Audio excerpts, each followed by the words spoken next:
Hey guys, my name is Eric Vento. This is a government to private podcast where we talk about numerous people's journeys and transitions from public to private. The purpose of these is meant to give you a very comprehensive understanding of the numerous different ways that you can go from police, military, intelligence, or any other aspect of government service to the private sector. The people who are participating in these podcasts are willingly sharing their stories and their journeys with you in pursuit of that transition process. So today we have Mark Nuttall with us. Mark is based in the EMEA area, has a storied career in the military, law enforcement, international law enforcement realm, and has now been in the private sector for a couple of years. Mark, thanks so much for being with us today. It's an absolute and utter pleasure, Eric. So yeah, that was a great intro. I am indeed Mark Nuttall. I'm glad to know that because otherwise I think we were on the wrong video call or something Yeah, like that. Yeah. I often change faces and hairstyles, so we could have been. Well, I can't change hairstyles for me, man. I'm pretty set with mine, So sometimes we look like twin brothers. I have had that style before. Well, hey, brother, I really appreciate you being here.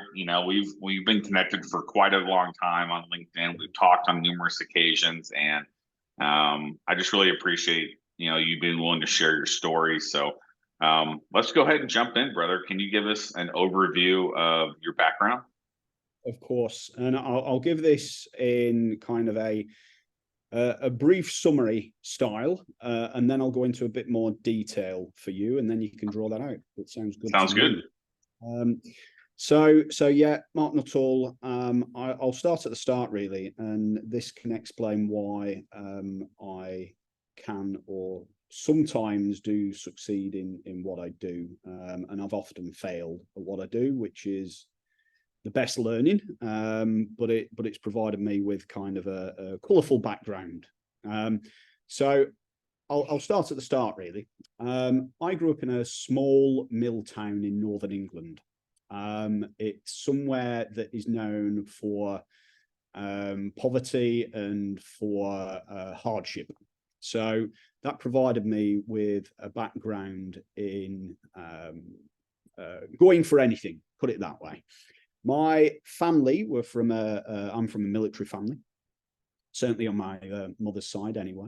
And as a result of that, when I left school, I joined the military in the United Kingdom and had a relatively short stay in that because at the time I was very young. I joined the military at 16. Before that, I'd worked anyway. I'd grafted shops, labouring, manufacture, you name it. I'd done it from about the age of 13. So I've always had graft in me, and hard labour and hard work. So I know what it's like to move from kind of job to job and from sphere to sphere. I'm not afraid of work. And at that point in life, obviously, I didn't have any commitments, any responsibilities. So I was free on that basis. When I left the military, I went into hard graft again, labouring, factory work, etc. So the grim north of England, as it is, growing up in that, it was really hard labour graft. After that, a short while later, I moved down to London. And in London, I was in the private sector et al., but not in what you might call executive private sector, so working job to job. Before that anyway, I was in kind of the security field. I'd already done bouncing work, door work, heavy event work, etc. So a lot of security and risk background in that, as well as the military. So I decided to apply for the police service, and I was successful in that because it was kind of, I know what a uniform looks like, feels like. It's quite nice upon your shoulders, but in a different way, because obviously military service is you put your head down, you get on with it, you follow, sometimes you lead, and you're looked after. Whereas within the police service, yes, you are, but you kind of, you're your own man independently at the same time.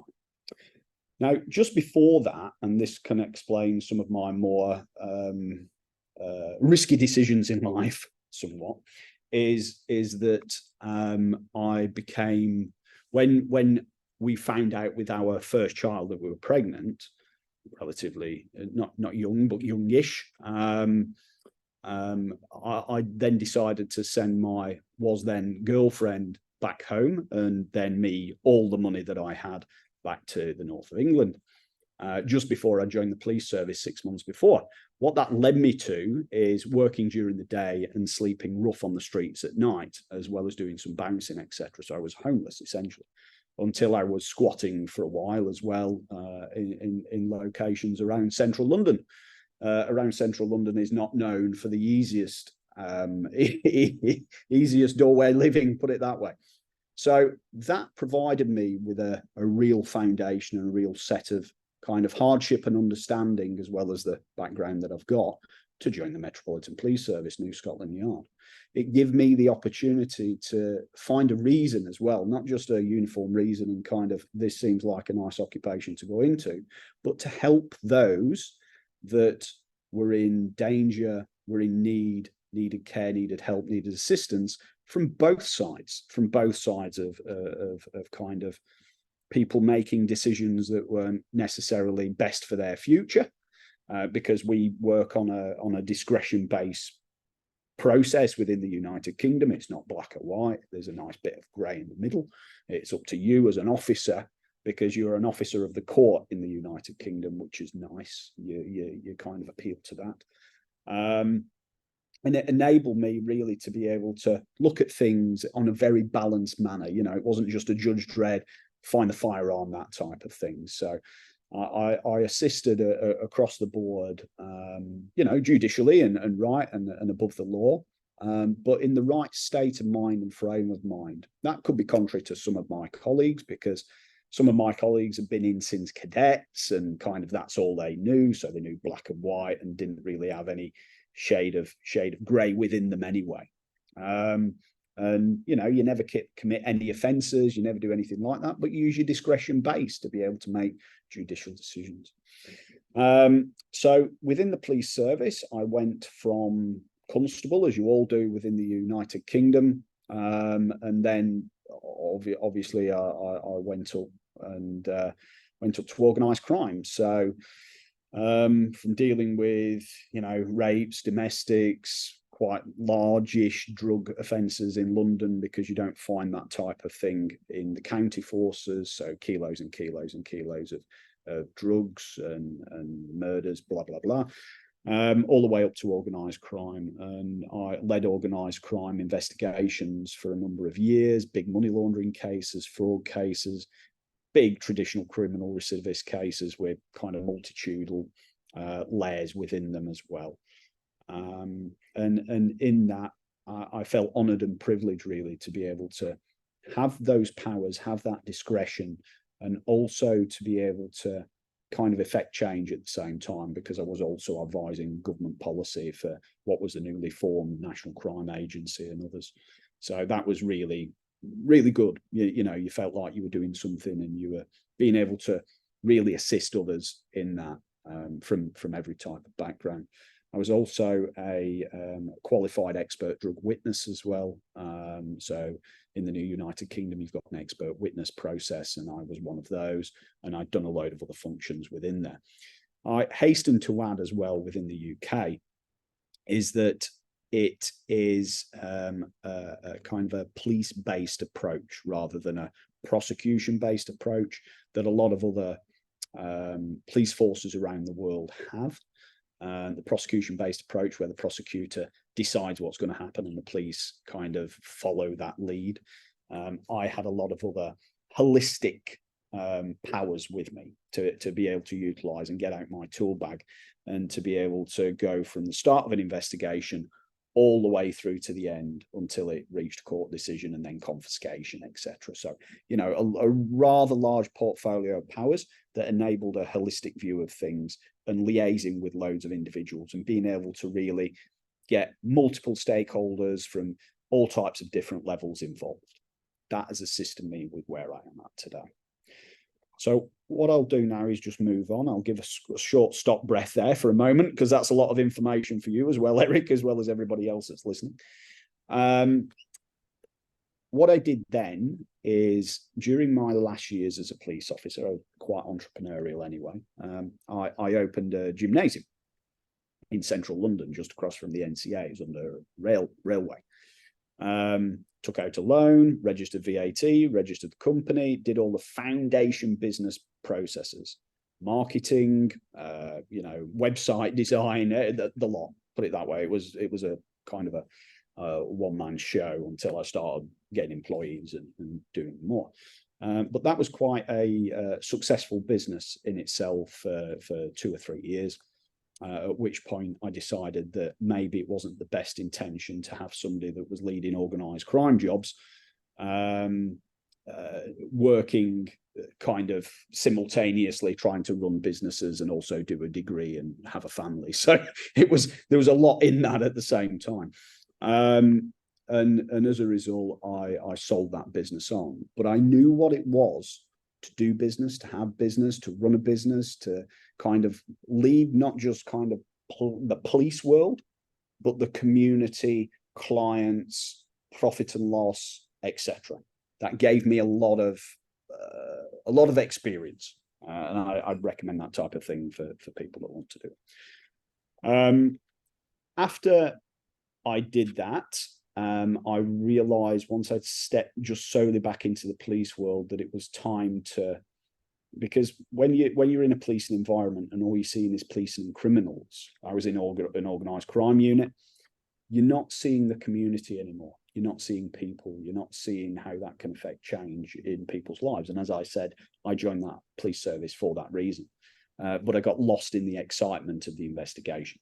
Okay, and the leading investigations and all the rest of the pomp and circumstance that come with that. And as a result of that, I decided then that it was time to go. So I got a consultant. I opened up a consultancy, got my first client, left the police service. The first client was a financial institution. That financial institution gave me a lot of experience in terms of what a financial institution looks like inside it. I'd already dealt with FIs anyway. I'd already got qualifications in relation to financial investigation. So I knew kind of what a bank process and banks look like. So I finished that risk remediation process, and I'd already got another contract that was going to ongo in Jamaica in the Caribbean. So I went over there for a government entity and did the same type of thing. Risk remediation, looking at processes, looking at circumstances, looking at software, looking at how you can assist. And then I filed a report in relation to that, did the deliverable and moved on. So then it followed on like that. I did work in the Middle East. I trained police officers. I did leadership courses. I did loads of workshop type events, as well as doing kind of traditional threat and vulnerability risk assessment, TCSM work, all that compounded investigation skill set processes that you have as both police and security operator and all those other things. I got those. And we'll go on to explaining how I got those later. I expect that's going to be one of your questions. And then some work in Europe, and then some in Dubai, and then a little bit in the UK, Australia and other places, because word of mouth spread that I was actually good at what I did. And I then started that business with people subcontracting as well. So it was very busy, and it was a very busy business, so to speak. And in exactly the same frame, I ran it in the same way, VAT registered, and forming a company, etc. All the stuff that you need to do, all the admin skills that you need as a kind of a CEO, a founder, etc. And then I got a calling from Interpol. Very nice that was. And I decided I wanted to go and help the world again. So I kind of sold the business off, and that went over to another organization, an agency. So I had kind of mergers and acquisition sense from the first one that I did. And then went to Interpol. And Interpol's a geopolitical organization. Okay, for those that don't know it, it's not a policing agency.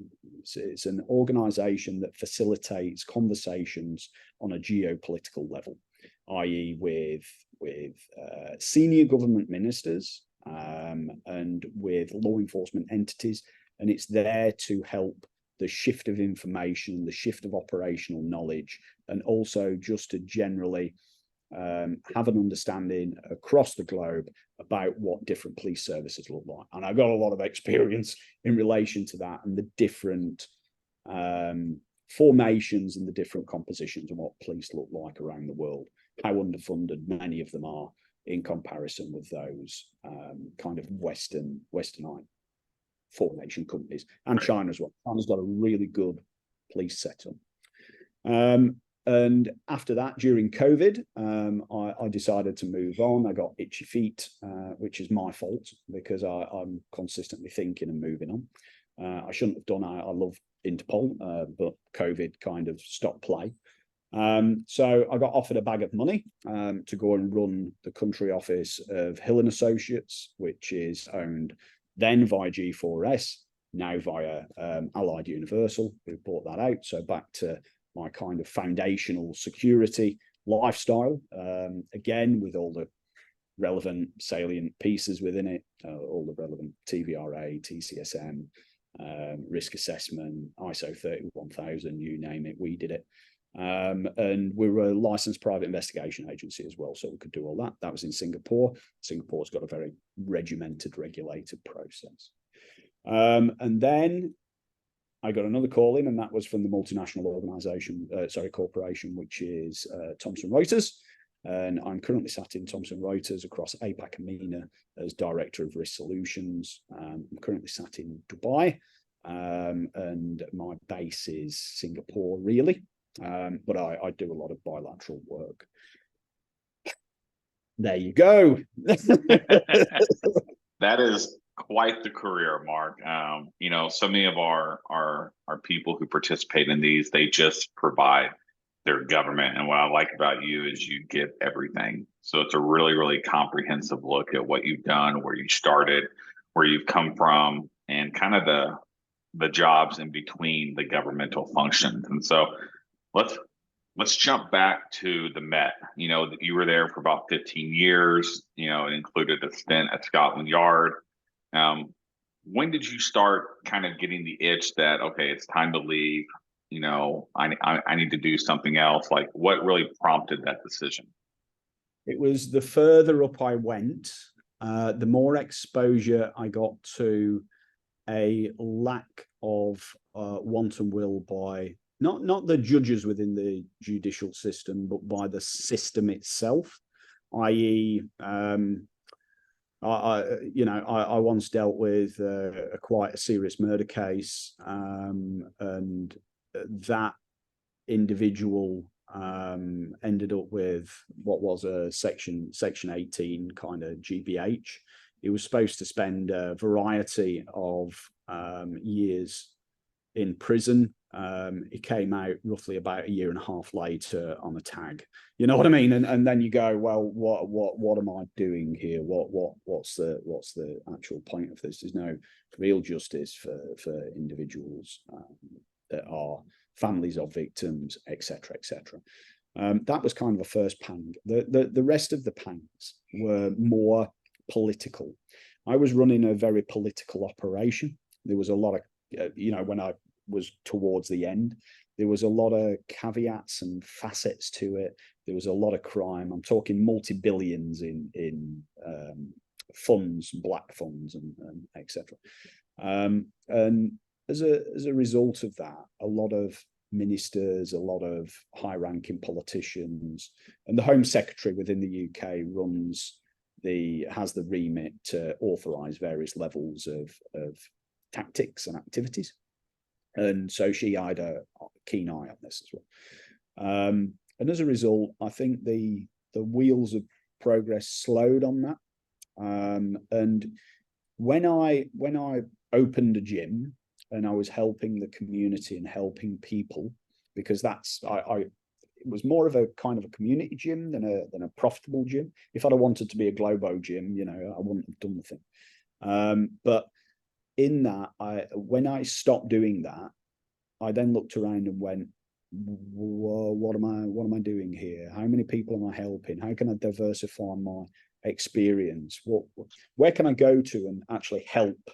It might not be a community thing, but what can my knowledge, what can my little tiny brain do to assist others and to utilize the background that I've got for the betterment of maybe an organization, maybe the people in a team, maybe the et cetera, et cetera. It went a bit like that. Whereas with with New Scotland Yard, with Metropolitan Police Service, with all you're seeing consistently is bad or naughty, and hence your frame set starts to become very tainted, if you will, and at the end of it, I've had a lot of colleagues who've kind of ended up divorced, living over the top of a fish and chip shop, that type of thing. And over the many years, I could have done that many times. And I was at such a point where I then kind of rekindled the relationship with my spouse, and my eldest child was off doing schooling and things. So it was the point. It was time to go. It wasn't about the money, actually, because we get paid very poorly within the UK. In comparison with some police services, there's no aftercare. There's no, you can keep your badge and wander around and you get veteran status. There's none of that within the United Kingdom, which is a real shame. They're missing out on a lot there. And as a result, I think what happens is you start to question, what are you doing? What change or effect am I having? It's all very fun and very exciting, and I'm listening to a lot of conversations here that inform my knowledge, but how is this case going to end up in court in 5-10 years, at which point I'll be close to retirement? So that's the reason. That was the itchy feet time for me. Understood. And then when you left the Met and you went to the consultancy, you mentioned that at the time that was a zero funded startup, Right, so right. how did you come to understand that they need to do there? Like, how did you get introduced to that organization, et cetera? I formed it. It was mine. Okay, you formed it. Okay, gotcha. So I formed it, and the way that I formed it is I formed the entity. I understood how to set up then a legal entity, VAT register it, sort it out on that way. Okay. There was nothing at the back of it apart from being able to basically set that up from scratch. And as a result of that, and gaining kind of successful contracts, and those successful contracts then being well placed, there was then a word of mouth scenario throughout various sectors to then get other contracts. You become well known through the good work that you do. It's same for any business, unless they're highly funded and have got a big marketing campaign, as we all know. Gotcha. So that's the way that worked, and I grew it very, very successfully and very quickly. Understood. And from an Interpol perspective, you were there for a little over 2 years. What really drove you to leave there? Money. That was money. It was COVID, number one. Number two, as I said, Interpol is a organization. In fact, no, I didn't mention this, so I apologize. So Interpol has core funding from countries, but it's very limited. So that sorts out the admin and what's known as I-24/7, which is kind of the communication system. It's called another name, but I won't bore you with that. And the rest of the projects that I, as a member of the executive staff, an actual Interpol officer, which there are very few really within Interpol, there's not that many. I was then funded via a project, via a donor. Okay, that donor was Norway, and there's no secrets about this. It's all over the website. So donors like Norway have a specific prerogative to do something good. Okay, whether what your question about that is up to you, but to do something good. So they then look at projects and go, work on this, please. Okay. But you've still got the rights and responsibilities under the Constitution of Interpol to serve the 250 countries, and to do that in a meaningful way, whatever they request, it doesn't matter. But you're paid on kind of a yearly contractual basis by donor funds into that. So I always knew that that was going to have a timeline with it. So I made the executive decision to then move out of Interpol when I was offered a permanent role in Singapore, running a country office for what was essentially at the time G4S's specialist investigative entities. Gotcha. I was offered okay. I was offered a lot of money. Yeah.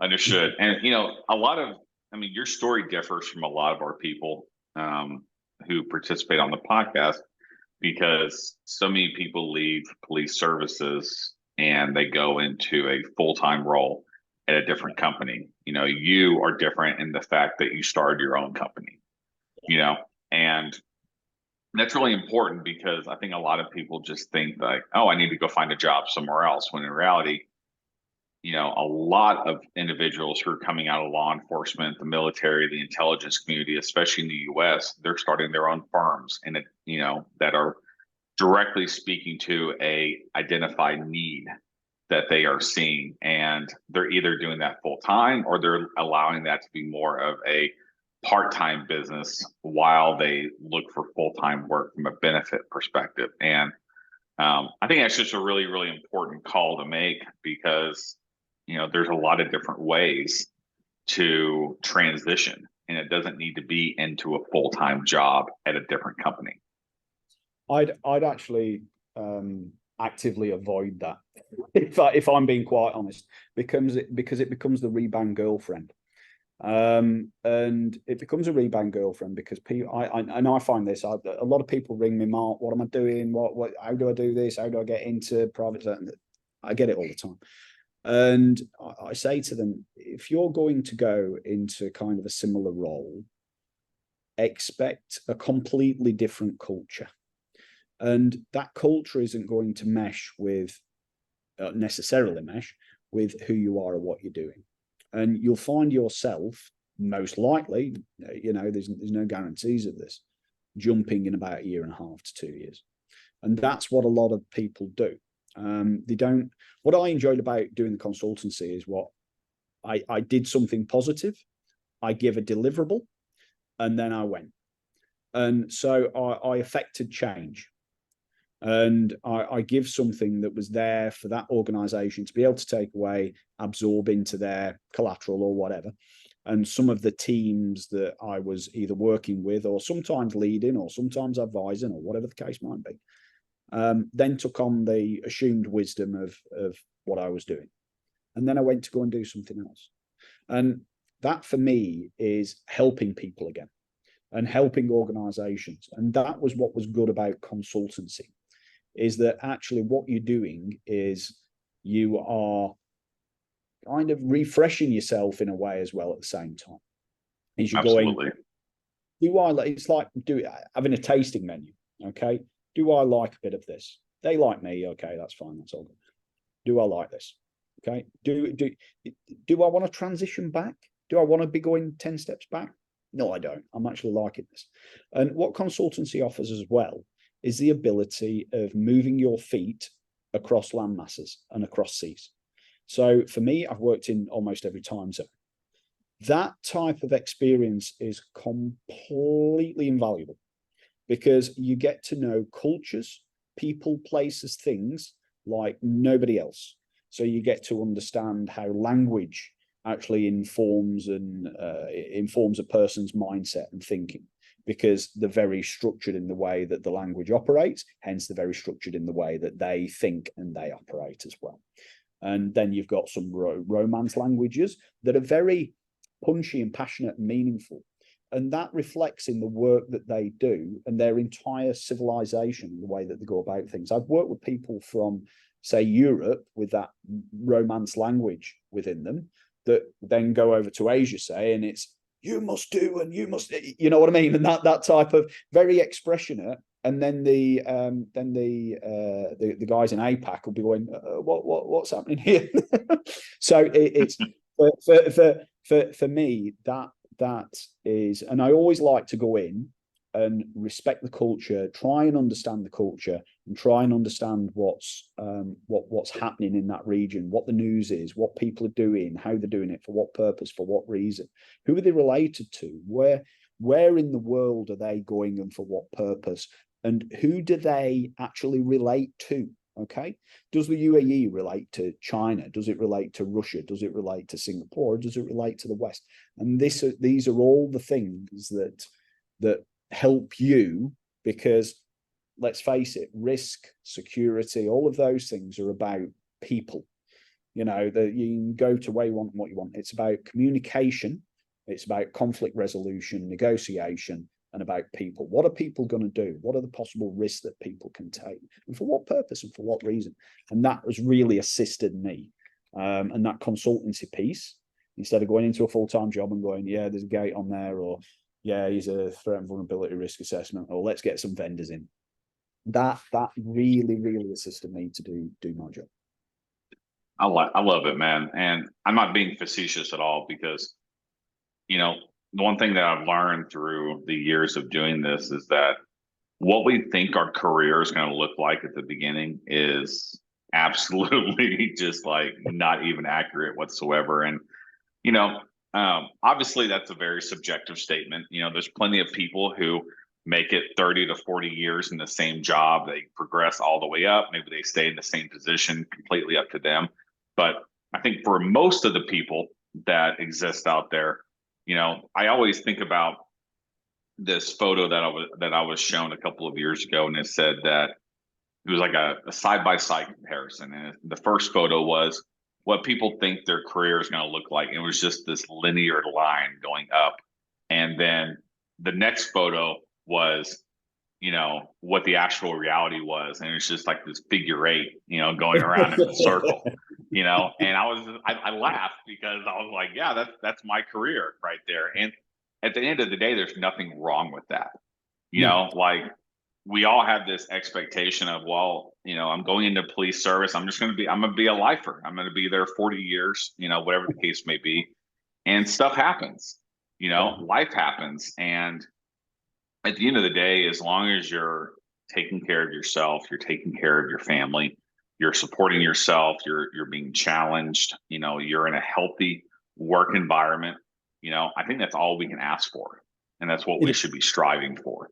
And so it really is. It really, I completely agree with you, Eric. And the reason, so within the police service, within London Metropolitan Police, New Scotland Yard, whatever dictum you want to put to that, I kind of wrap myself into it and around it. I was the guy sleeping in the cells, you know, sleeping in the basement, sleeping this, that, and the other, doing 24/7, you know, taking a crap in a bag in a surveillance van, you know what I mean? All that type of nonsense, you know. And I wrap myself into investigations. What I forgot is the reason why I kind of jumped into that not jumped into it, but the reason why I did that in the first place, which was my soon to be born son and then born son, because he was the absolute qualifier for that. He saved me from another path, you know, essentially by being born or being, you know, on the gestation path. And that for me was the big thing. And it was only years later, and especially when I opened the gym, that I really realized what I had become, which was the epitome of a detective in London. And so you can imagine what I used to be like. It was hard drinking, hard living, you know, that type of thing. And, you know, I'd had that from years ago anyway, with being in the police service. With growing up in the north of England. But, you know, the police is a kind of a different beast, even more so than the military. So absolutely, it's definitely. I made the right decision, and at the right time as well, So, you know, obviously throughout your career, you've worked in the military, law enforcement, Interpol, which, as you described, Interpol really isn't a law enforcement agency, but it facilitates information sharing through all these different member states. And what advice would you give to people who are either in the transition process now out of the military or police services or considering that transition? The main one that I give is be humble. Don't go in and think I've got 20,000 stars on my shoulder, so I should get this role, or don't go in with a hard head saying this is the way that it should be done. Look at the roles that are out there and go for the ones that you really have the knowledge about, but at the same time, you want some passion about it. And if you're going for a role instead of kind of like I did, which was to be your own man and do your own thing, then look at the organization. What type of an organization is it? Is it a matrix organization? Okay. Is it a hierarchical organization? If you are from our background, then you will be used to a hierarchical organization. If it's a matrix organization, kind of a laissez-faire organization, something like that, you will be tearing your hair out within about 2 seconds flat after walking straight out of a uniformed role. And there you go, Eric. Yeah, you've seen it, mate.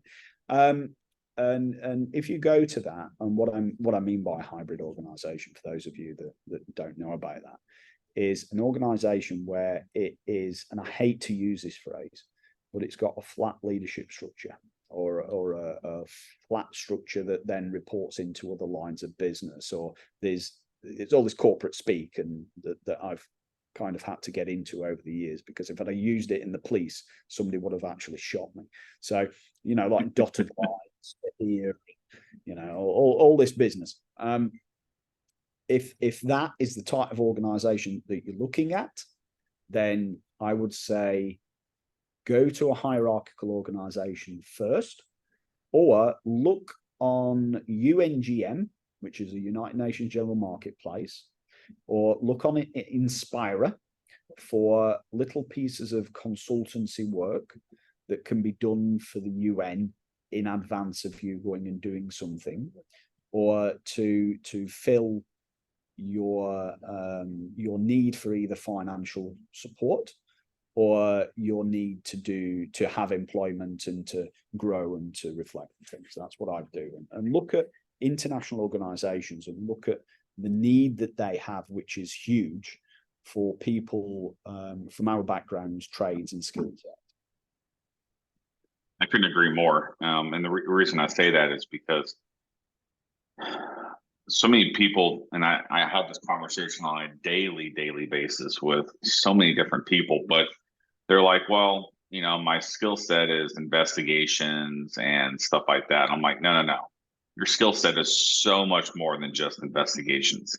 I mean, the average person on patrol or in the entry level position, I'm not sure what that would be in the UK, but the average person in the patrol position sees more in a given day than most people do in their entire lifetime. Not only from investigations, but community outreach, communication, de-escalation, training and development, crisis management. Like, so much happens on that day-to-day basis that you can parlay into a huge variety of different career fields. And it's just really important to recognize that regardless of where you're coming from, your background and your experience can literally be taken anywhere you want to go. Yeah. It's that part of it, and it's a huge piece, and you've got to essentially go, right, I need to strip this right down. I'm not an investigator, okay? That's just part of who I have become since I've become a police officer. Yes, you're right. As patrolman or a constable, response officer, whatever you want to call them in the United Kingdom, you start as a constable, okay? And a constable, you always retain those powers. They're the same powers, whether you're commissioner or whether you're a constable, you retain them. There's just some additional ones that you can get over time. And as a result of that, I always advise people, look, conflict resolution, communication, writing is the biggest skill. You can craft a report like nobody else because you've got to. Yeah. The way that you manage both yourself and others the way that you manage information flows. All of these things, even things like being tidy, being organized, having a useful workspace, utilizing systems that kind of force you down a path to become, kind of the mindset starts to become regimented in the way that you look at kind of timelines, and then you've got there's loads and loads in it. So I always advise people to right, let's strip this down. What do you do? What is the role profile that you're, because typically people have looked at jobs. Okay. So, right, what is this role profile? Oh, well, I don't fit it. I'm just an investigator. Or I just work on roads. You know what I mean? Something like that. No, you fit the entire whole of the role profile plus more. You just need to convert your speak, job speak, military speak, whatever it might be, into this. And you fit and tick every single box on here. You just need to reorganize the CV that you've got, put some metrics in there, and just change the vocabulary. It's all about the vocabulary that you use. And then you've basically got to reset your reality. And when I say that, I mean, you've got to kind of morph out of reality itself, i.e. hardcore reality. The reality of seeing death, the reality of seeing children beaten, the reality of rape, the reality of humans, okay? And you've got to go into a reality of corporate business and profit, because as a if you are operating within security or risk, you are a cost center. So you have then got to translate being a cost center to a CFO. Okay. Yeah, absolutely. If you can do that in an interview for an investigator, you've already won, because you know how to handle budgets as well. You've handled budgets, you've handled reports, you've done project management, you've done portfolio management, okay, blah, blah, blah. And I basically go through these things with them. Yeah, I couldn't agree more. And, obviously we could talk about resumes and metrics and, how to do that till we're blue in the face. That's something I just talk about, all day, every day with people. But I think what's most important to kind of come out of this is that you're not your job. And you have a ton of skills and experiences that come from your job, but that does not define you. And, when I was in law enforcement, they very much did define me, but now that I'm out of law enforcement, my identity, even though I love my job and I really enjoy the challenges that I have in my full-time job on a daily basis, what defines me now is my family. What defines me now is how I'm able to support them and to care for them through the job that I have, not for the job, and I think that's just a really important distinction to make, because, at least from a law enforcement perspective and the military, it just becomes a part of who we are, and in some respects, I'll always be a police officer. I'll always carry that identity around with me, but it's no longer all encompassing. No, and I completely agree, because I've recently also had, so we've now got a 3-year-old to this, the same wife, I hesitate to ask. So as well as the 21-year-old that I have, I've also got a 3-year-old and one on the way, which is due in a few weeks. Hey! Yeah, that's going to be fun. Sleepless nights. I've already got sleepless nights with 3-year-olds. So that has kind of re-engineered me as well at the same time, because I was dropping down into kind of retirement gear before we had Tom. So before I had the last child, it was time for retirement gear, because, like I say, I was offered a bucket of money. I've been in Interpol, so it was just like, okay, buy a villa in Thailand, everything will be fine, all good.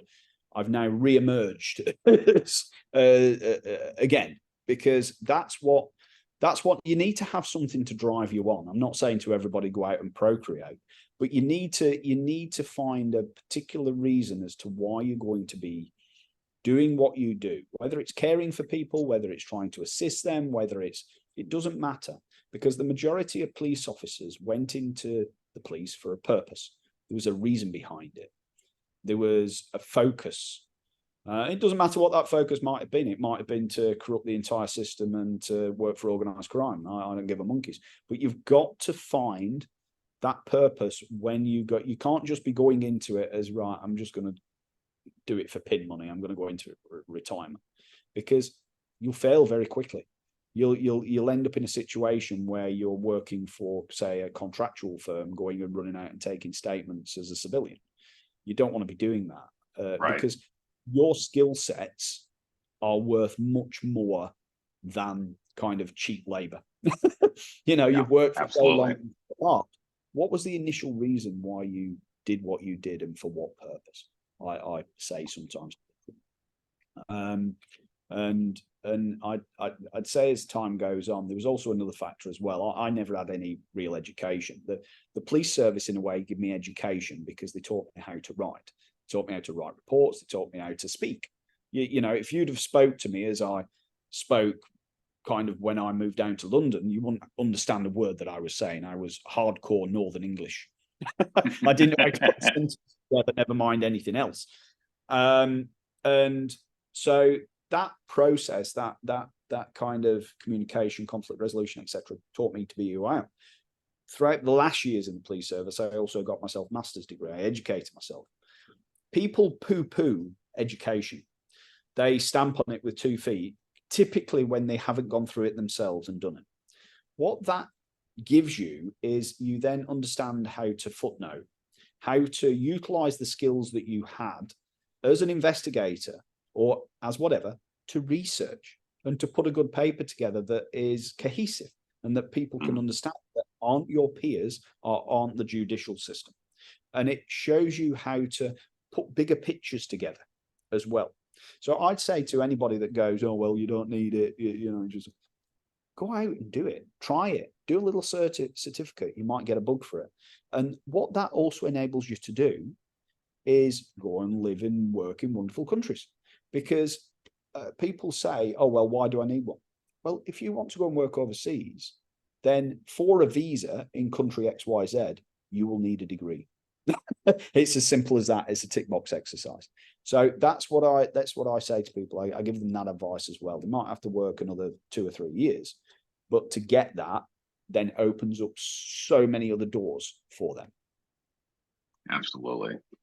Well, Mark, you've certainly given us a lot to think about today. And, this is what I really, really like about talking with people who have such, diverse experiences, is that we all have something different to say. We all have something different to contribute to the conversation. And it's all just a matter of perspective, So as we wrap up this podcast, is there anything else that you'd like to say to people who are in the middle of the transition or considering, getting out and doing something different? Network, reach out, listen to people like yourself, Eric, as well, and take that information on board, and don't just take it in, waste Eric's time, and then do something else completely different. A vat of information intelligence here. And on top of that, don't just be realistic, be forward thinking about what you're doing and how you're doing it. I never, if somebody had said to me years ago, oh, you're going to go and live and work in Singapore, Dubai, I'd have gone, oh, what are you talking about? What are you on about? And I would say that there's a bigger world out there, and that bigger world gives you more experience and more education than can be sneezed at. So Absolutely. Challenge yourself. And also as well, what I have done with working at Thomson Reuters, the company that I currently work for, it is a vendor, and working for vendors, as well as working within a security environment, as well as working within a consultancy environment, assists you then to be able to understand, if you then want to go back into security and risk a proper portfolio, if you will, you then know what's out there, what's available to you, and what the vendor looks like in actuality, and what's there for the bigger piece. Absolutely. Couldn't agree more, man. It's all about perspective, but it's also getting additional experience that will make you a more well-rounded security expert. Yeah. Oh, on top, sorry, I forgot about this. Join institutes, join societies, network till your eyes are bleeding. Don't think that you've got to drink at these things until you fall down, but go out and meet people and do little bits of qualifications. You know, join ACES, join the ICA, join this, join that, join the other. Don't think it's a waste of money. Don't think it's a waste of time, because it's not. These organizations are kind of sometimes they're your entry level organizations into the private sector. The majority of the time, they're acknowledged as the kind of gold standard, premium standard, and tick box even. So for my kind of my money is, don't be shy of expending money to get more money in the future. Absolutely. That's a really good point to bring up, for sure. Well, Mark, I really appreciate you being with us today. Thank you so much for, sharing with us your experience and your wisdom and your advice. It's been an absolute pleasure to have you here. Thank you again. Always a pleasure, Eric. Thank you so much.